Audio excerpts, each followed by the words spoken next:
پاکستان میں 16 سال سے کم عمر بچوں کے سوشل میڈیا استعمال پر پابندی کے لیے قرارداد پیش۔ Chairperson child protection and welfare bureau Punjab Sara Ahmed نے اسمبلی میں قرارداد پیش کی۔ مریم نواز کے ویژن کے مطابق ہر بچے کو محفوظ بچپن اور محفوظ ڈیجیٹل مستقبل فراہم کیا جائے گا۔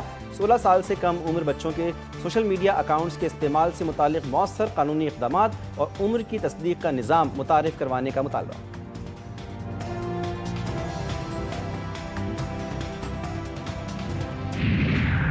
کراچی کے علاقے اورنگی ٹاؤن اقبال مارکیٹ کی حدود میں لڑکی سے نازیبا حرکت موٹر سائیکل سوار نے راہ چلتی لڑکی کو ہراساں کیا۔ Footage G T V news نے حاصل کر لی۔ واقعہ 13 جولائی کو پیش آیا، تاحال ملزم گرفتار نہ ہو سکا۔ ایران میں مبینہ لاپتہ پاکستانی شہریوں کے معاملے میں اہم پیش رفت، ایف آئی اے کی بروقت کارروائی، 2 شہری بحفاظت پاکستانی سفارت خانے تہران پہنچ گئے۔ نوجوانوں کی شناخت طلحہ اور شہزاد کے نام سے ہوئی، ان کا تعلق لاہور کے علاقے گاؤں پسین سے ہے۔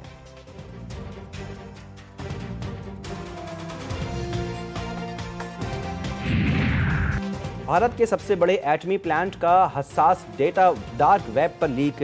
ڈیٹا میں تنصیبات کے نقشے، سپلائرز کی تفصیلات، آلات کے جائزے اور انشورنس پالیسیز شامل۔ غیر ملکی خبر رساں ایجنسی رائٹرز کے مطابق ریلائنس کی لیک ہونے والی 8,58,000 فائلز میں سے 19,000 فائلیں سب سے زیادہ حساس معلوم ہوتی ہیں، جو ورلڈ لیکس کی ویب سائٹ پر موجود ہیں۔ ہیکرز کے گروپ نے دعویٰ کیا ہے کہ یہ معلومات ریلائنس گروپ سے حاصل کی گئی ہیں۔